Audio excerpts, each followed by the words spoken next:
Okay. Well, guys.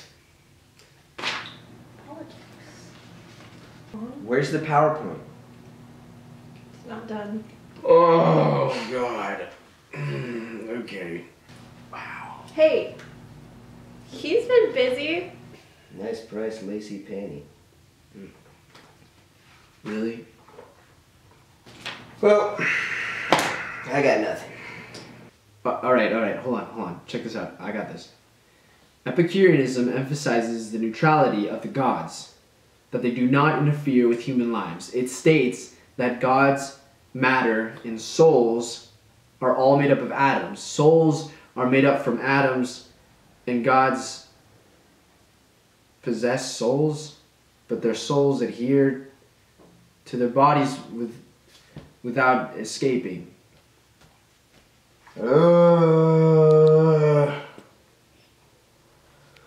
Oh, it's so boring. I don't even know what Epicureanism is. Yo, Jennifer, what time you got?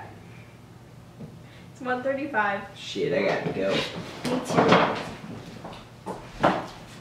Really? Yeah, dude, hope you have something good for class tomorrow.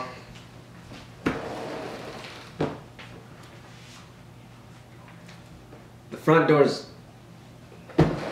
that way.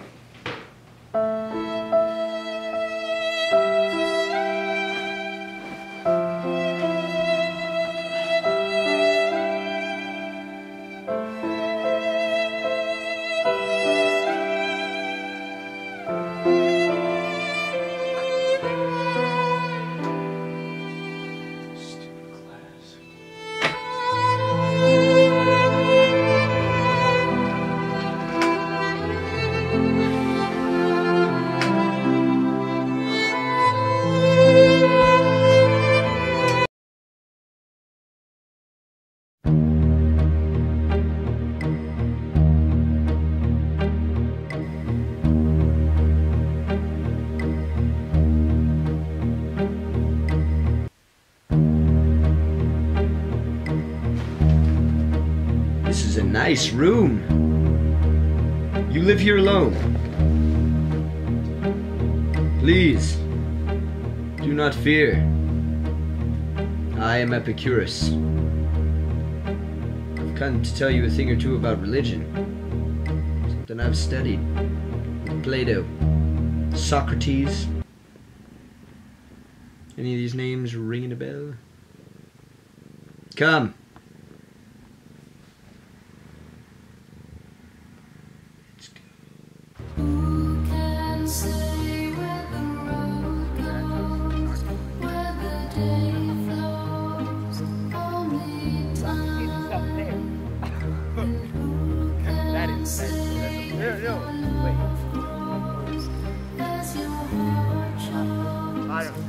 I'm fucking, so I'm walking there, I'm jerking myself off and like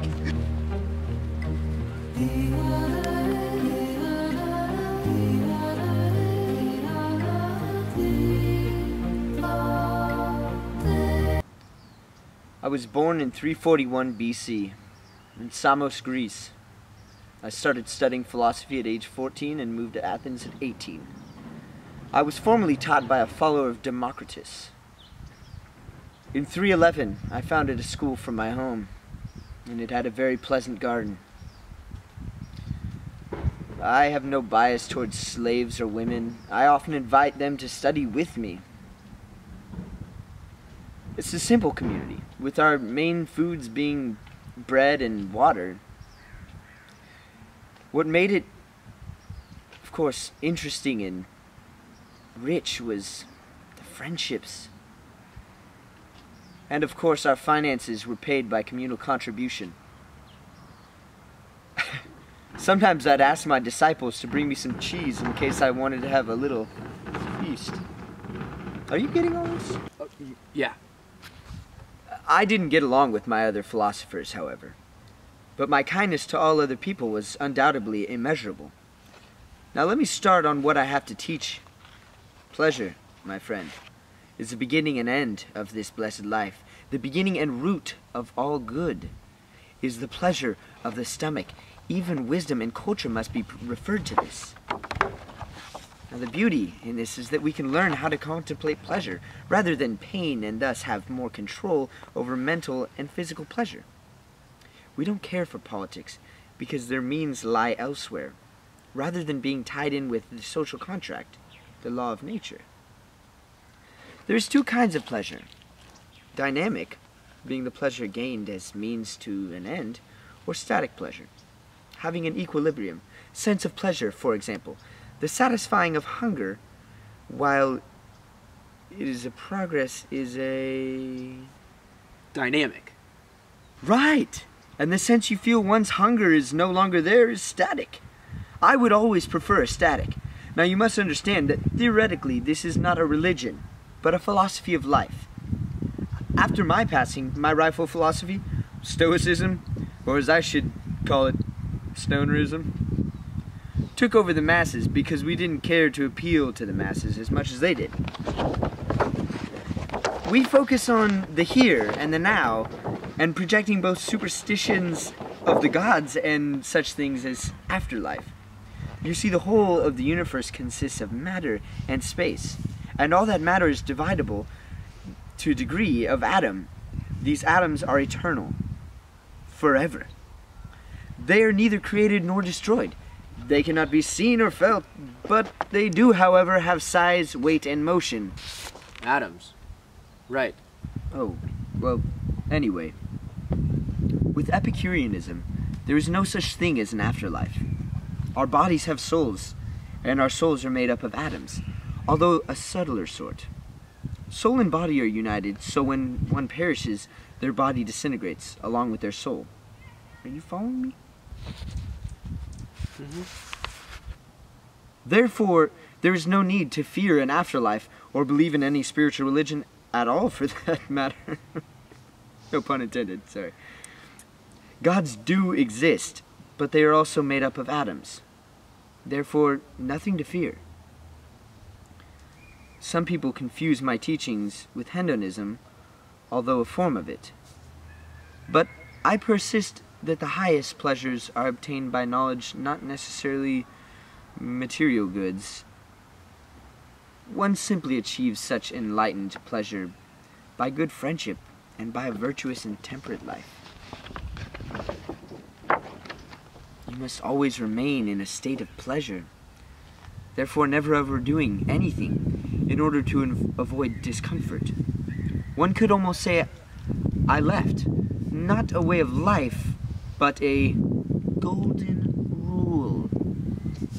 It is impossible to live a pleasant life without living wisely and well and justly, agreeing neither to harm nor be harmed. And it is always impossible to live wisely and well and justly without living a pleasant life. Wow, man, that's wild, to say the least. You know, Mr. Bell always says every religion is wild, you know, if you don't believe in them. But how are you here if you don't believe in an afterlife? Because if you book them, they will come.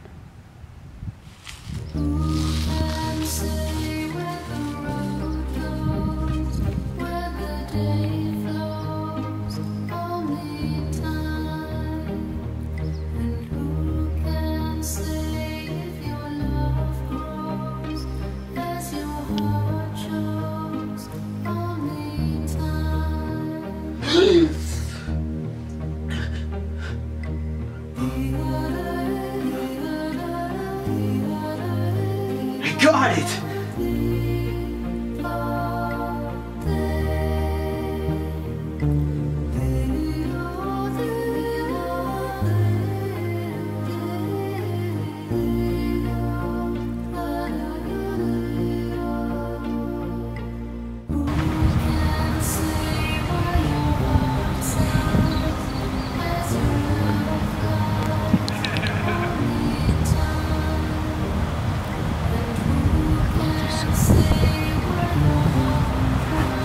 I love this song.